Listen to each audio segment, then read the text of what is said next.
ಕಣ್ಣೀರ್ ಹಾಕೊಂಡು ಇವತ್ತು ಜನ ಹಗಲಿರೋರು ನಿದ್ದೆ ಮಾಡಿದ ಊಟ ಬಿಟ್ಟರೆ ಕೊರಗ್ತಾ ಇದ್ದಾರೆ, ಸಾವಿನ ಅಂಚಲ್ಲಿ ನಿಂತಿದ್ದಾರೆ ಬಿಡದಿ ರೈತರು. ಇವತ್ತು ಅವ್ರ ಪರ ಮಾತಾಡ್ತಾರೆ ಅಂತ ನಿರೀಕ್ಷೆ ಇಟ್ಟಂತ ಮುಖ್ಯಮಂತ್ರಿ ಭಾರತ್ ಜೋಡೋ ಏನ್ರಿ ನಮ್ಗೆ ಇದು ಅಭಿವೃದ್ಧಿ, ನಮ್ಗೆ ರಾಜ್ಯಕ್ಕೆ 7 ಕೋಟಿ ಜನ ಓಟ್ ಹಾಕಿರ್ತೀವಿ, ಇವ್ರನ್ನ ಭಾರತ್ ಜೋಡೋ ಮಾಡಕೇನ್ರಿ. ಇವತ್ತು ಜ್ವಲಂತ ಸಮಸ್ಯೆಗಳು, ಇವತ್ತು ಮುಂಗಾರು ಬರ್ತದೆ, ಮಳೆ ಬರ್ತದೆ, ಏನಾದ್ರು ಅದ್ರ ಬಗ್ಗೆ ಒಂದು ಹೇಳಿದ್ರೆ ಡಿಕ್ಲೇಟ್ ಮಾಡಿದ್ರ. ಇವತ್ತು ಅವ್ರು ಹೇಳ್ತಾ ಇದ್ದಾರೆ ಬರ್ತಾ ಇದ್ದಂಗೆ ಅವ್ರು ತೋರಿಸ್ಬಿಟ್ರು. ಒಂದು CM ಮುಖ್ಯಮಂತ್ರಿ ಆದವರು ಒಂದು ದೊಡ್ಡ ಆಲ್ಮರ, ವಿಶಾಲವಾದ ಆಲ್ಮರ ಆಗ್ಬೇಕು. ಒಂದು ಆಲದ ಮೇಲೆ 5,000 ಪಕ್ಷಿ ಜೀವಿಗಳು ವಾಸ ಮಾಡ್ತಾರೆ. ಇವ್ರು ಅವ್ರು ಮೀಡಿಯಾ ಮುಂದೆ ಕುತ್ಕೊಂಡ್ಬಿಟ್ರೆ, ಪ್ರೆಸ್ ಮೀಟ್ ಮುಂದೆ ಕುತ್ಕೊಂಡ್ಬಿಟ್ರೆ ಅಲ್ಲಿ ಹಿಂದೆ ಇರೋಂಥ ಅಧಿಕಾರಿಗಳು ಕೂಡ ಗೌರವ ಇಲ್ಲ. ನಾನು ಹಿಂದೆ ಯಾರು ಕುತ್ಕೊಂಡು ಬೆನ್ನಿದೆ ಬರ್ರಿ ಈ ಕಡೆ ಅಂತ ವಾರ್ನ್ ಮಾಡ್ತಾರೆ. ಇದು ನಾಯಕತ್ವದ ಗುಣಗಳು ಚೇಂಜ್ ಆಗಬೇಕು. ಒಬ್ಬ ನಾಯಕ ಅಂದ್ರೆ ಸುತ್ತಮುತ್ತ ನಾಯಕನ್ ಮಾಡಿರುವಂತ ಒಂದು ಅವ್ರ ಜೊತೆ ಹಿಂದೆ ಇರುತ್ತೆ.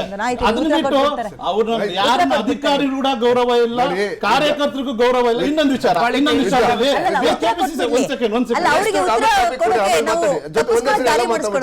ನೋಡಿ ವಿದ್ಯಾ, ಒಂದು DK ಶಿವಕುಮಾರ್ ಬಗ್ಗೆ ನಾನು ಒಂದು ಮಾತು ಹೇಳ್ತೀನಿ, ಕೇಳಿಸ್ಕೊಳ್ಳಿ. DK ಶಿವಕುಮಾರ್ ಜನಗಳನ್ನ ಹಿಂದೆ ಇಟ್ಕೊಂಡು ಹೋಗೋರಲ್ಲ, ಜೊತೆನಲ್ಲಿ ಇಟ್ಕೊಂಡು ಹೋಗೋರು. ಹಾಗಾಗಿ ಹಿಂದೆ ಇರೋರ್ನ ಪಕ್ಕಕ್ಕೆ ಬನ್ನಿ ಅಂತ ಹೇಳ್ತಾರೆ ಹೊರತು. ಒಂದ್ ನಿಮಿಷ ಕೇಳಿಸ್ಕೊಳ್ಳಿ, ಆಯ್ತು, ಒಂದ್ ನಿಮಿಷ ಮಾತಾಡಿ ಆಮೇಲೆ. ಓಕೆ, ಹಾಗಾಗಿ ಜನರನ್ನ ಹಿಂದೆ ಇಟ್ಕೊಂಡು ಹೋಗಲ್ಲ ಅವರು. ಹಿಂದೆ ನಾಯಕರಾದವ್ರು ಯಾವಾಗ್ಲೂ ಜನ ಜೊತೆ ಒಟ್ಕೊಂಡು ಇಟ್ಕೊಂಡು ಹೋಗ್ತಾರಲ್ಲ, ಒಟ್ಟಿಗೆ ಕರ್ಕೊಂಡು ಹೋಗೋರು ನಾಯಕ. ಅದು DK ಶಿವಕುಮಾರ್. ಈಗ ವಾಸ್ತವ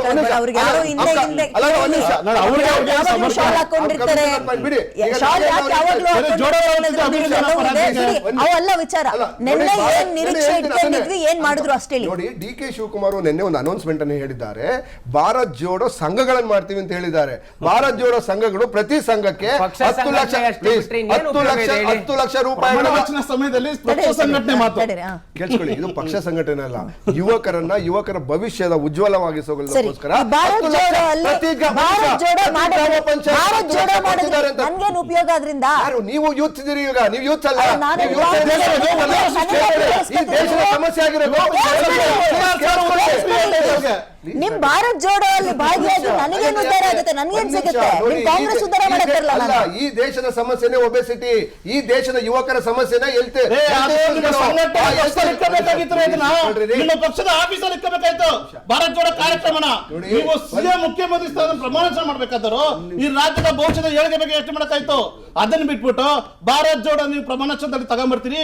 2,000 ಕೋಟಿ ನೀವು ರೋಡ್ ರಸ್ತೆ ಕನಕ ಹಾಕಿದ್ರೆ ಅಲ್ಲಿ ರಸ್ತೆ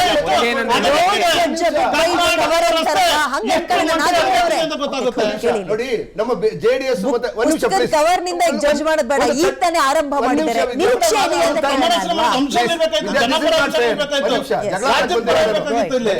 ನೀವು ಕೂಗಾಡ್ತೀರಾ, ಆಮೇಲೆ ನಾನ್ ಜಗಳ ಮಾಡಕ್ ಬಂದಿಲ್ಲ ಅಂತೀರ. ನೀವಂತೂ ಮಾತಾಡದೆ ಒಂದು, ನಿಮ್ ವರ್ತನೆ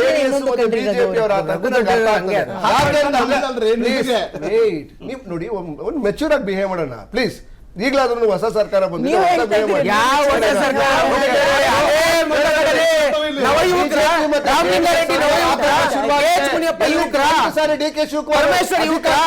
DK ಶಿವಕುಮಾರ್ ಎಲ್ಲಿ ಅವರು ಅಧ್ಯಕ್ಷರಾಗಿದ್ದಾಗನೇ ಇವರು ವಿಲವಿಲ ಒದ್ದಾಡಿದ್ರು.